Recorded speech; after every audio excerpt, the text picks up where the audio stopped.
All right, hello. Gonna wait for a few minutes here while a couple of our regular viewers log on.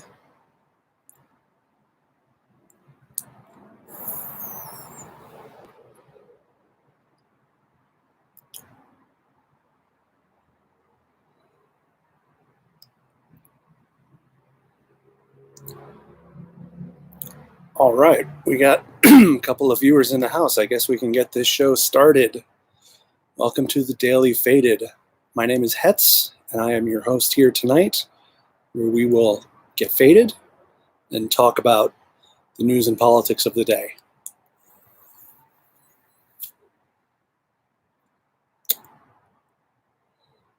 Thank you for being here. Thank you for joining my live stream tonight. Just want to express some gratitude and hopes that everyone is feeling well tonight and practicing all of the safety precautions that we're supposed to be practicing so that we don't catch or spread the novel coronavirus, as they call it.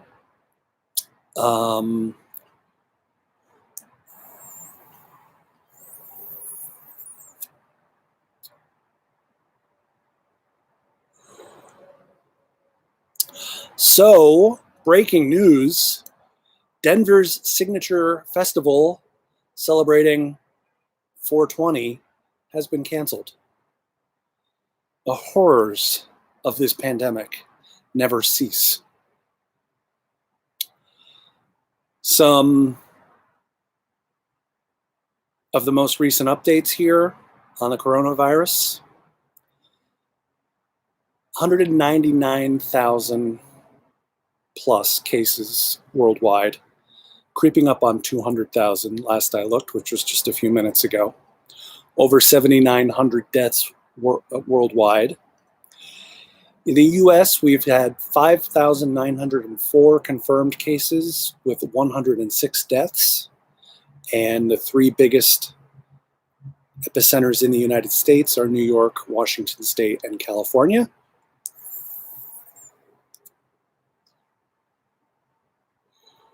But the real epicenter for the whole thing now is in Europe, where they've had over 72,000 confirmed cases and over 3,400 deaths. And of course, it is biggest in Italy, Spain, Germany, and France, and I think the UK is next. And I do have one correction from last night. Ohio did actually cancel the election. I had heard that the judge blocked it, but I had not heard that Governor Mike DeWine closed down the election anyway, and just said, for reasons of public health, we're closing these spaces, so you can't have an election here today.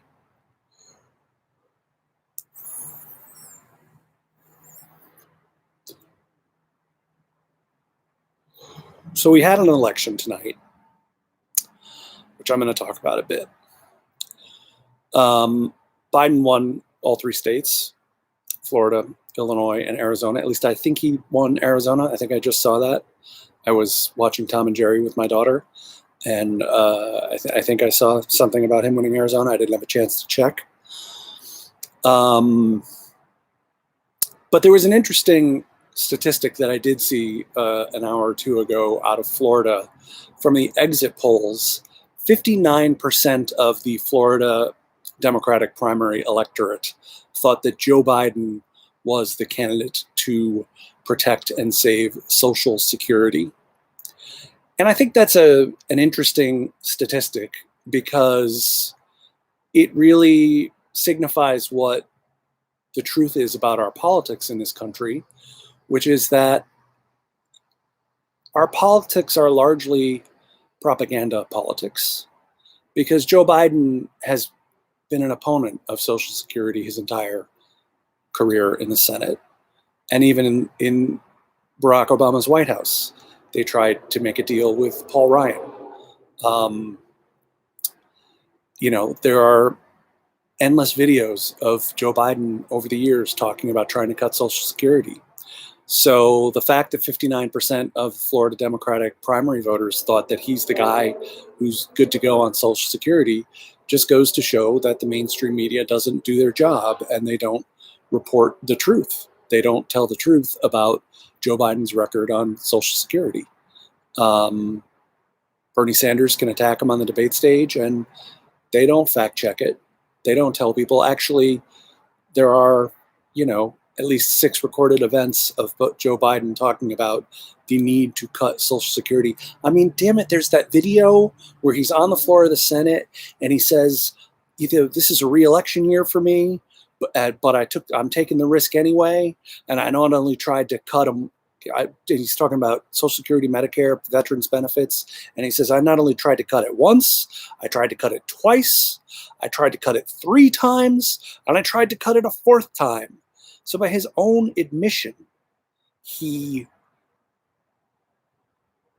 has multiple times tried to cut Social Security. So the fact that 59% of the Florida Democratic primary voters think that he's the one to trust on Social Security is just crazy.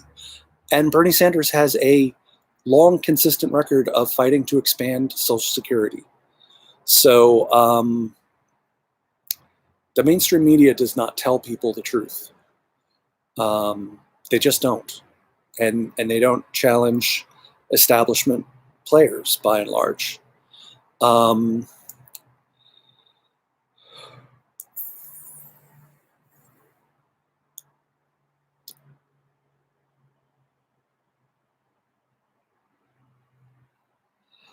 I'm smoking something different tonight. Last night I was smoking Pineapple Express. Tonight I'm smoking Purple Punch. It actually kind of has a grape flavor to it.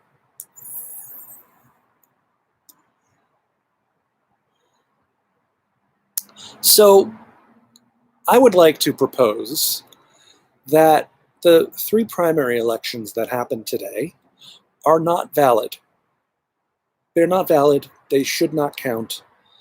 Now that they've happened, I don't see any way for them to be done over, but they should have been postponed.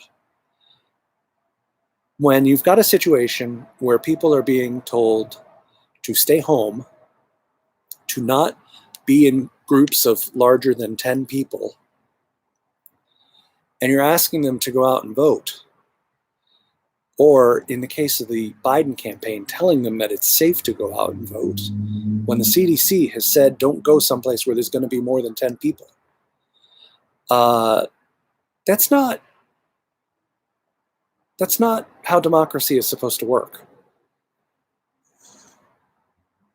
What if you're elderly and you don't want to go risk exposure? What if you have an immunodeficiency or another underlying cause that makes you at greater exposure? And I'm really not saying this because Biden won the primaries tonight. I feel this way generally, and it would apply either way. But having to choose between your own personal health and whether or not you want to vote, that is voter suppression. You are suppressing the vote when you make someone make that choice. So they should have delayed all of them.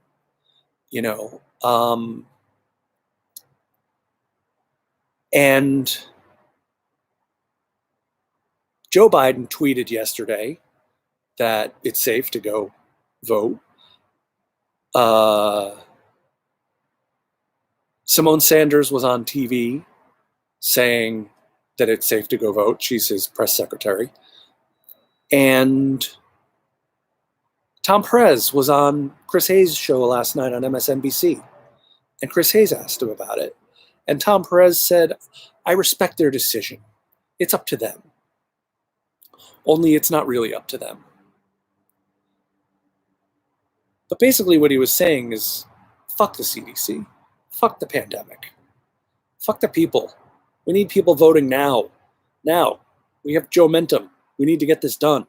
I assure you that if Bernie Sanders had been leading in the polling in those states, they would have postponed the elections. I assure you of that.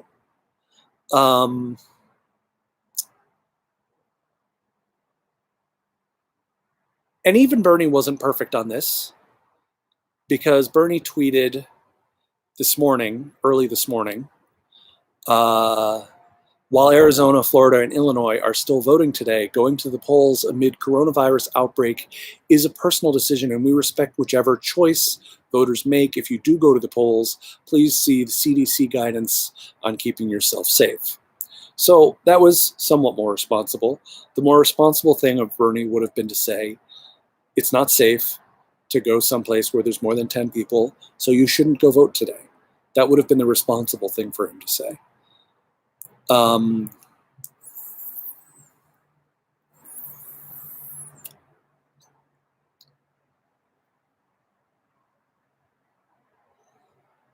There was excuse me. There was a lot of reporting today about problems at the polling locations.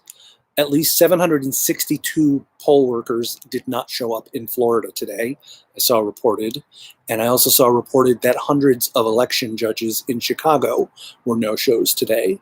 So how does that affect the race? I mean, if you don't have election judges, I think those are the people who watch the counting. Did they have enough election judges in Chicago today if that many of them didn't show up? If 762 poll workers didn't show up in Florida because they're afraid for their lives, did all of those polling places run smoothly? Are those results to be trusted? You know, I don't know. I think it's certainly fair to say. And as for the mainstream Democrats and Tom Perez, who are, of course, all backing Joe Biden, there was an article in The Guardian today. A new memo from the Democratic National Committee panel that handles delegate selection for the presidential nomination warns that state parties that hastily change the first determining step of their own process could be subject to penalties, including a 50% reduction in delegates. So in other words, the DNC was saying, hey guys, do your primaries. Get this done. We don't care about the coronavirus. We're going to cut your delegates in half if you don't get it done.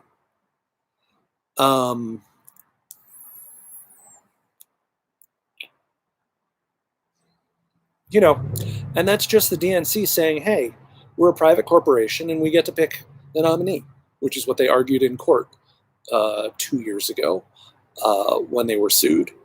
They said the entire process is, you know, they're a private corporation and they have the right to make their decisions in a back room if that's how they choose to make the decisions. They don't have to listen to the will of the people. They don't have to count all the votes. You know, and the Rules Committee now is all Tom Perez appointees, a bunch of lobbyists and donors. There's been a lot of reporting on that. But I do have to give Joe Biden credit. He did finally, at 3 o'clock this afternoon, do something slightly, fractionally presidential. He tweeted, or his team tweeted, elections are happening today in Arizona. This was at 3 p.m., mind you. Elections are happening today in Arizona, Florida, and Illinois. I encourage folks to vote by mail or curbside vote if you can. If you can vote in person, please wash your hands, don't touch your face, and stay 6 feet from others in line. Good luck with that. And by the way, the Democrats are not the only bad guys in this situation. The Republicans are bad guys too, because the Republican Arizona Party, they called off the Republican primary.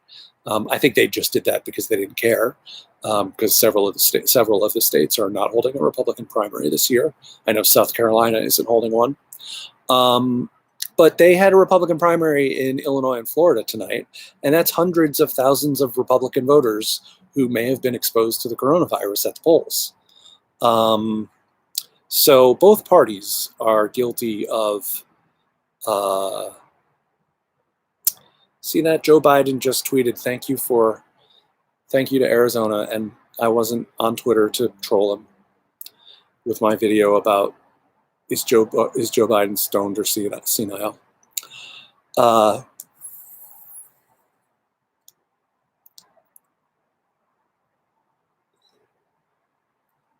The Dow closed up about 1,000 points today,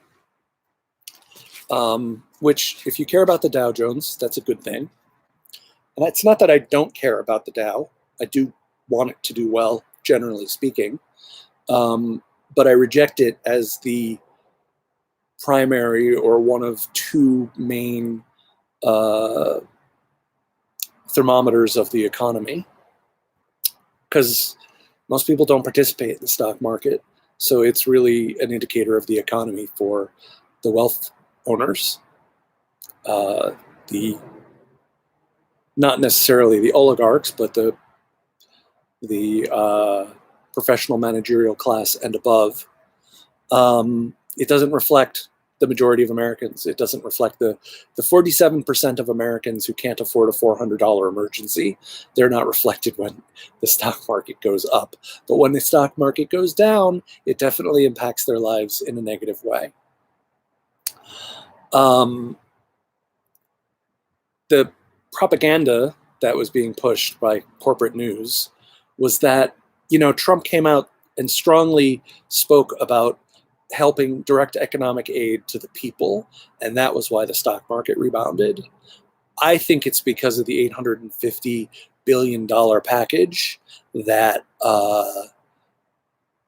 includes a $50 billion airline bailout and the payroll tax cut and all of that stuff that is designed for corporate America, that they were catching hell on, because none of it is going to help the working class in America, which is why they said, oh yeah, we're talking about cash to people today, implying that they might do a UBI.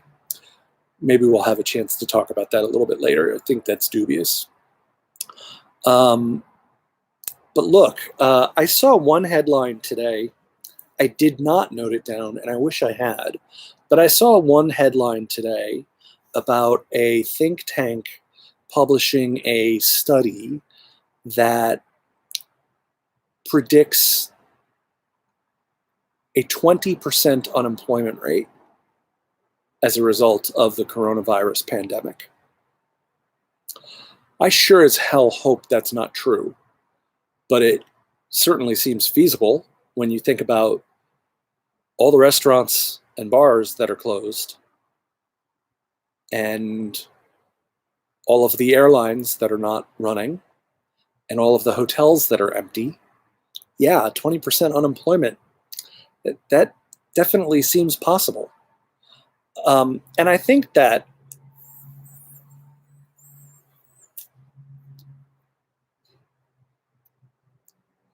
this next thing I'm going to say, I don't say with any happiness at all. It really does taste like grape punch. It's a much calmer feel than the Pineapple Express. Pineapple Express is not bad for doing this, but not as good for sleeping afterwards. And this is all about chilling. And then after I'm done, I go to bed. So, look, I don't take any great pride or pleasure in saying this as a self-professed radical, as a self-professed democratic socialist. This pandemic is going to radicalize the American people. I really believe that's true. Certainly, if it gets to 20% unemployment, yes, that will radicalize the American people. Bernie Sanders called today for a number of great proposals for the pandemic, but one of the things he said was $2,000 a month UBI until the emergency is over. And I think it probably is going to take something at that level to keep people alive, to keep people in their homes, to keep people. I think you need that, and you need to stop foreclosures and evictions. You have to do both just to keep people going.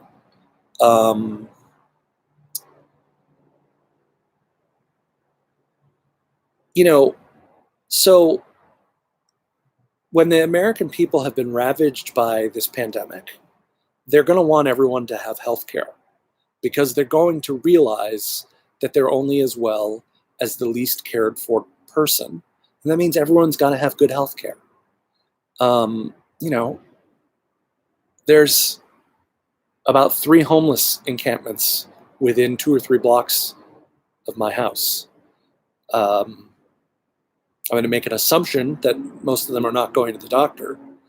And some of them might be. They might be getting Medicaid, Medi-Cal in California. But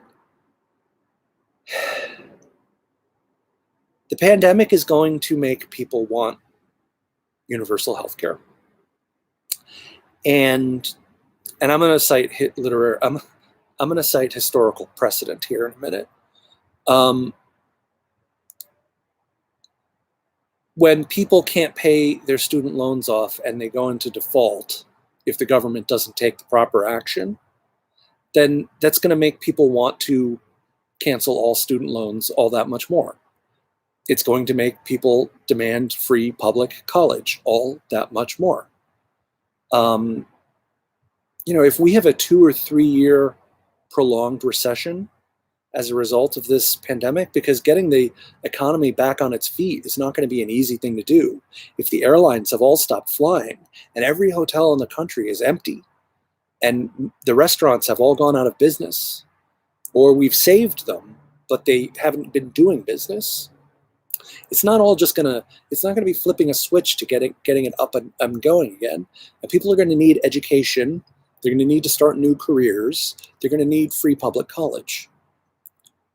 They're going to recognize that they need a living wage everywhere in the country. Obviously, it's clear as day now that we're the only country, the only industrialized country without paid sick leave and paid family leave, guaranteed. We should have it guaranteed in any employment situation. As well as the ability to unionize, and when people are treated harshly by the companies they work for, when they get furloughed or laid off or fired, or they get their pay reduced or whatever, they're going to want unions. They're going to want to unionize. After 2, 3, 4 years of suffering, they're going to want more power. And Trump kept saying today, well, the economy is strong underneath. So once we get through this, it's just going to come roaring back. It's a complete and total fantasy. We saw how hard it was to get the economy moving again after 2008, especially for anything to happen for people who make less than $50,000 a year, which is half the country. Half the country makes $30,000 a year or less. The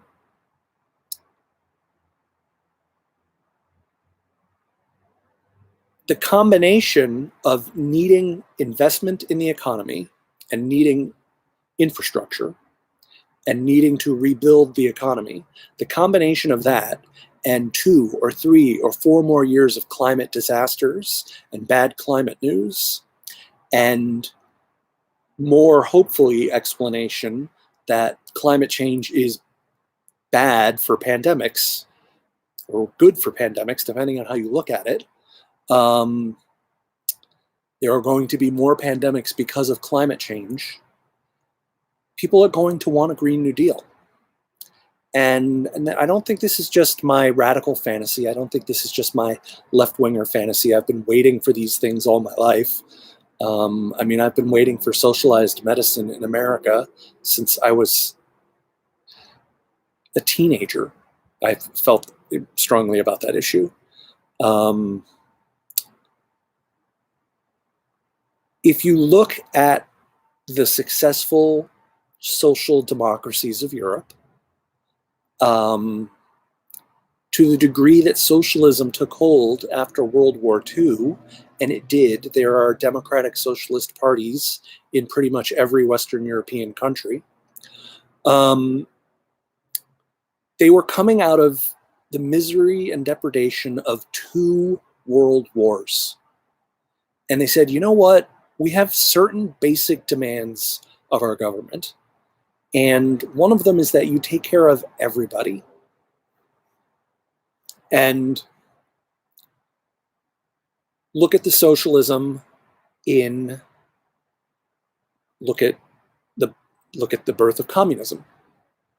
The communist revolution in 1917 in Russia took place in the middle of World War I, where Russians were being slaughtered by the million.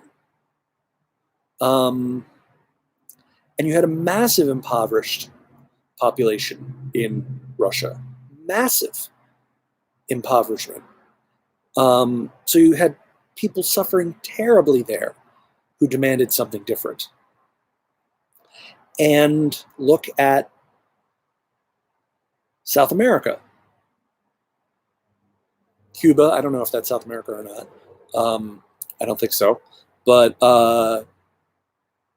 Cuba, you had an oppressed underclass that had been oppressed since the Spaniards had arrived. Venezuela, you had an indigenous population that had been oppressed by the descendants of Spaniards. It's totally a white versus black thing. White Venezuelans versus Venezuelans of color, the indigenous population of Venezuela. That's the thing about Hugo Chavez, was he was the first Venezuelan president who was about the indigenous people. And there are more of them than there are white Venezuelans. And it's the same thing in Bolivia. It's exactly the same thing in Bolivia. And, despite the propaganda, Bolivia and Chavez's Venezuela, they were certainly not communist, and they were both very democratic. Again, despite the propaganda, and and they were both people who came in and said, people need to get taken care of, and both countries saw massive improvements. They have other problems, and yes, I almost said Juan Guaido. Yes, Nicolas Maduro in Venezuela is a repressive leader, but he was legitimately elected. In other news, no, not in other news. I just want to finish off that point. See, starting to get a little stoned. I just want to finish off that last point. I'm not happy about it, because I would much prefer to get done what we need to get done with peaceful democratic processes, and not as a result of suffering. I don't want anyone to suffer. I don't want anyone to get sick. I don't want anyone to die. But I do believe we're in for a long, difficult period in the United States and in the world. And I don't think I don't think people are going to be willing to accept the kinds of social safety net that we have. I just don't think they're going to be willing to accept it. They're going to go, look at what happened to us. Look at how we got slaughtered. Look at how we were dying in the hallways as they triaged us, and they decided who could get a ventilator and who couldn't get a ventilator. Look at what they did to us. They weren't there for us when we needed them. And providing for our security, that's the first job of government, which is why every other industrialized nation has decided that part of providing for people's security is providing for their health care. So, but look, I thought 4 years of Trump would get us Bernie as a nominee and then president, and that does not appear like it's going to happen. In other news, China reported only one new case of coronavirus yesterday. So that's good, and that's positive, and that can make you hopeful that we can flatten the curve, as they say. Fuck, I'm getting cold. It's cold outside.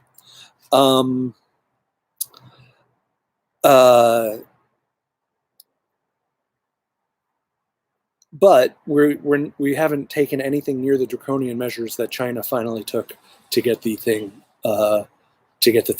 taken care of. So we got a long way to go before we flatten the curve in this country. In the meanwhile, the Chinese Ministry of Foreign Affairs announced that it would expel all American reporters at the Wall Street Journal, New York Times, and Washington Post from mainland China and from Hong Kong. No more coverage of either of those places for the three biggest newspapers in the United States. They're gone.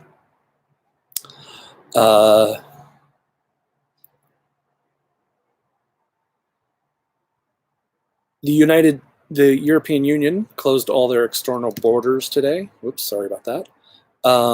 They can still travel within Europe, although I think Spain and Portugal have both closed their borders within Europe.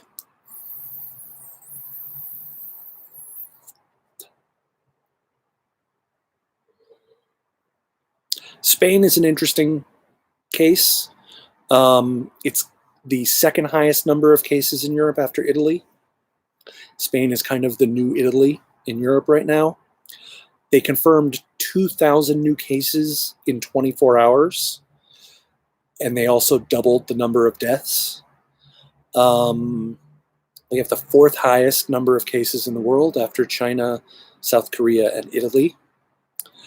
And I think we're about number 8 on the list, but we're going to catch up.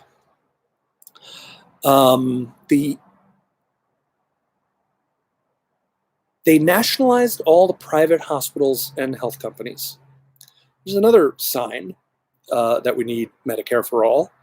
That the Spanish government recognized that they don't have control over the private facilities and they can't properly take care of the public if people are going to private hospitals because they have a split private public system there, although everyone is covered.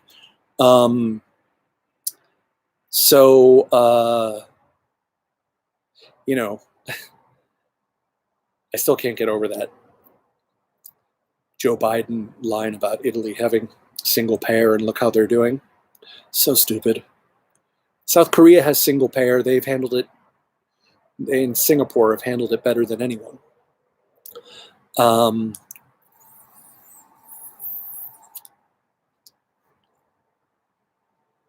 If you are into this sort of thing, and I will put the link in the description to this video, I found something awesome today. Not really awesome, kind of terrible.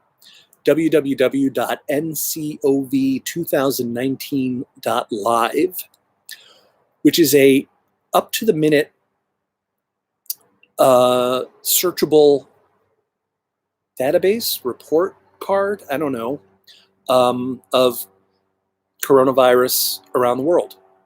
And if you go to that website, it literally updates every minute. The guy who designed it is a 17-year-old high school kid, a sophomore in high school. And it's called web scraping, where I guess they just go and check like all these different websites every minute to see if they've updated. And then they compile the data, and they've had 35 million views. It's quickly becoming one of the most important tools in the world for people to understand the pandemic. And it was created by a 17-year-old high school kid who taught himself how to code. It's awesome. Check it out. I mean, it's terrifying because the numbers are insane, but it's really impressive. It's really well done. In more coronavirus news, guess who got some N95 masks that they could use at work? ICE. Yes. ICE raids continued today in Los Angeles because that's a good idea right now. So they were raiding homes with children and extended families in them, where the whole families were there. There was a report on it in the LA Times. The LA Times writer did a ride along. I would think instead of distributing N95 masks to ICE agents, just let the ICE agents not hunt people for a couple of days and repurpose those masks elsewhere. We need those masks.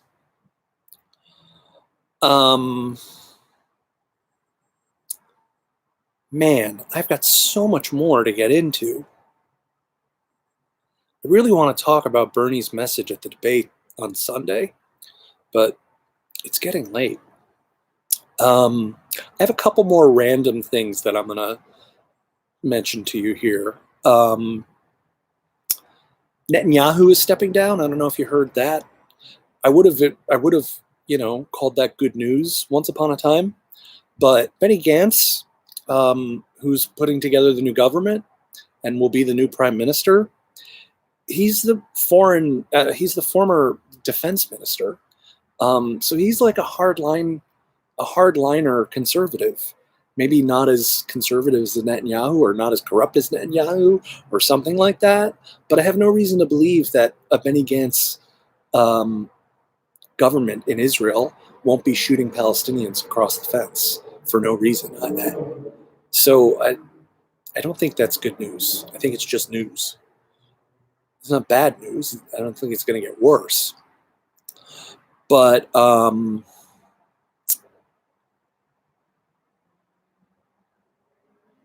and the Daily Fail today goes to the Joe Biden campaign. We're going to wrap it up with the Daily Fail. If this is true, then it's definitely the Daily Fail on the part of Joe Biden.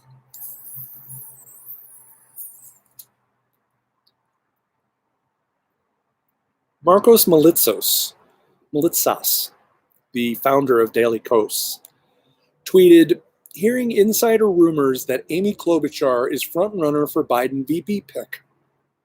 If that were to happen, it would be Tim Kaine 2.0, doing nothing to unify the party, bringing no new demographics to the ticket.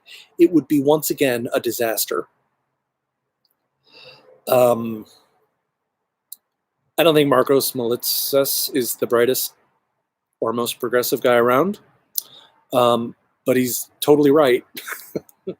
If Joe Biden picks Amy Klobuchar, that is such a bad idea. I mean, she doesn't add anything to the ticket except for more bad jokes. Really, I mean, God. Amy Klobuchar is not going to win you Michigan. It's not going to happen. Mind you, Joe Biden can win Michigan.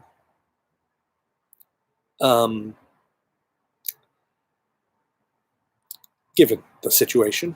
But yeah, I mean, if that's true that they're really thinking long and hard about Amy Klobuchar, it's totally picking Tim Kaine, which was just a big FU to the left. Fuck you. We're going to go with someone who's more conservative than Hillary. And, suck it. That would be the same thing going with Amy Klobuchar. That said, he's not going to pick Elizabeth Warren because I just don't think that's going to happen. I should give a reason why I don't think that's going to happen. I don't think it's going to happen because at the end of the day, I don't think the establishment Democrats really want to deal with Elizabeth Warren. So I don't like her anymore. But they don't like her either. So I would be shocked. I would be shocked if he picked Elizabeth Warren. I would think the most likely person would be either Stacey Abrams or Kamala Harris. Identity politics for the win. Not that they're not both qualified. They're both super qualified. But that's it for tonight, folks. Thank you for tuning in. It's good to see you. And I hope you take care of yourselves. And I hope you stay safe and stay healthy. And remember that staying healthy, keeping yourself healthy is solidarity with everyone else because it helps keep other people from getting sick if you're not sick to make them sick. So, more doom and gloom tomorrow. And I will see you at 8 o'clock Pacific tomorrow night. Thanks a lot.